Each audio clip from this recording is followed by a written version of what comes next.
Welcome to my Strictly Roundup. Come across to my YouTube channel, push the subscribe button, leave your comments, questions. If you disagree, that's fine. I've got broad shoulders. I'd love to hear from you.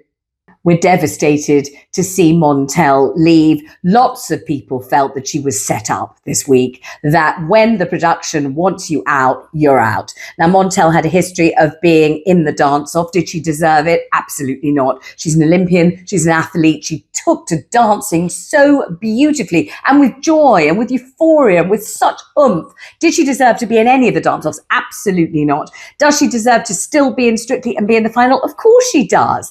But they gave her a rumba, for goodness sake, and a rumba is a notoriously difficult dance. You've got to kind of sort of waft about the place looking sort of sexy in a rather sort of challenging way. The audience never really warms to the rumba very much. And knowing that Montell was often ending up in the dance-off, it would have been great, wouldn't it, if the production team had given her something that's a real crowd pleaser, something fabulous to dance instead of a rumba. But anyway, she got the rumba. It was a bit miserable for her to have to do it.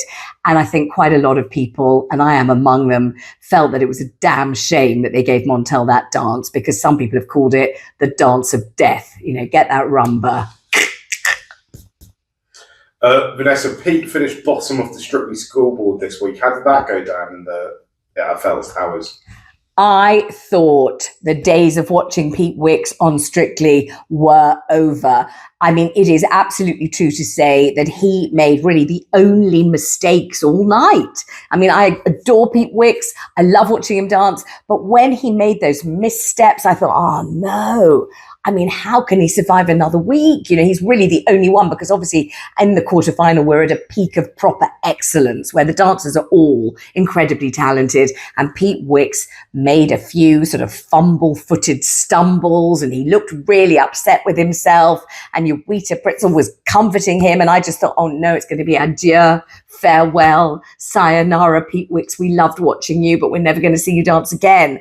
And then, of course, it's not really a dance contest. It's a popularity contest. And there's something lovely about Pete Wicks and his partnership with Uwita and watching them dance. Somehow, some of the dancers, you know, when Craig Revel-Horwood said to Sarah Hadland, your dance was just too perfect. And people thought, what do you mean? Surely what you're aiming for in a dance is perfection. What do you mean too perfect? That's not possible. That is actually an oxymoron. You can't be over perfect. You can just be perfect. And that's great.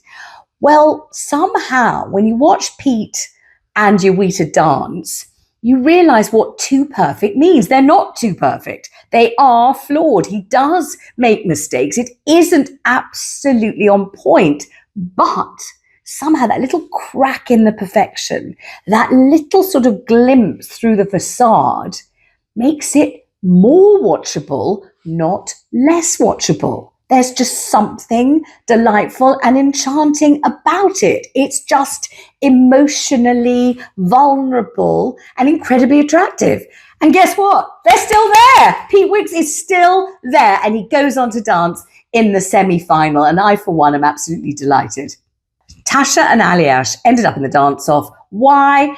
Well, I always said that although technically they deserve to win, there's a very strong chance that they won't win. Why? Because Natasha is an accomplished dancer. I mean, people know that she is a dancing professional. She dances like a dream. She's incredibly, incredibly good at dancing and wonderful to watch, but somehow lacks the journey. She lacks the difficulty on the dance floor that we quite like to see overcome on Strictly.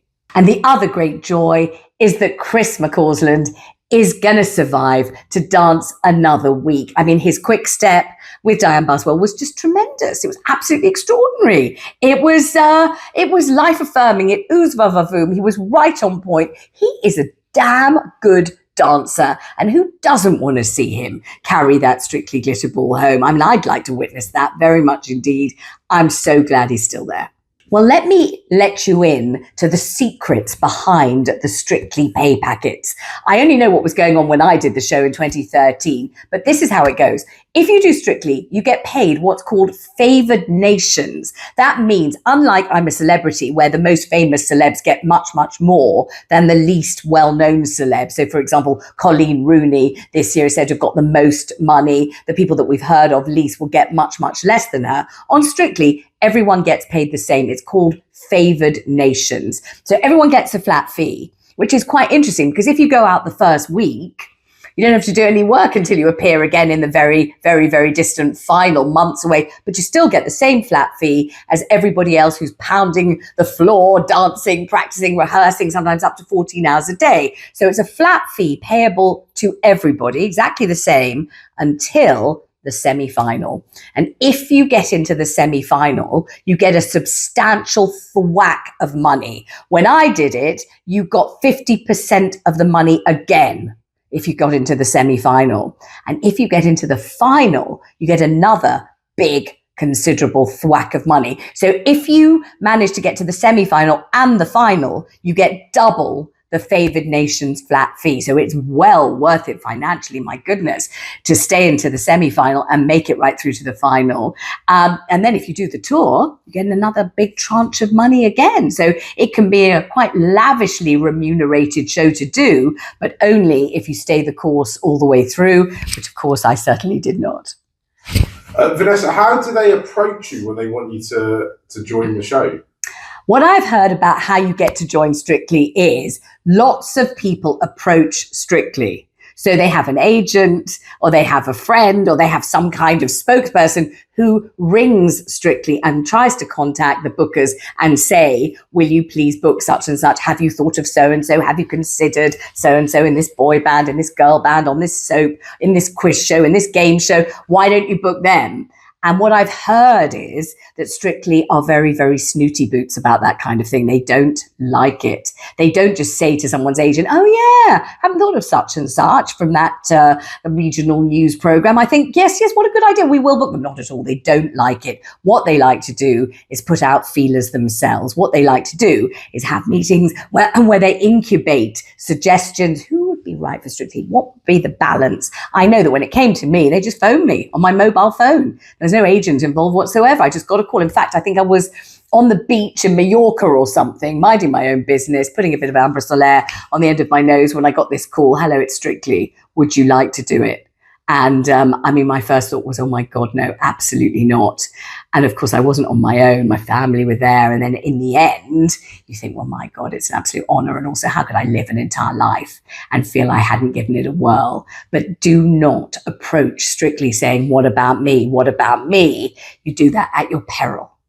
Thanks so much for watching my Strictly Roundup. All you need to do to see what I think and see if you agree, push the subscribe button on my YouTube channel. Leave your comments, leave your questions. I'll get back with them.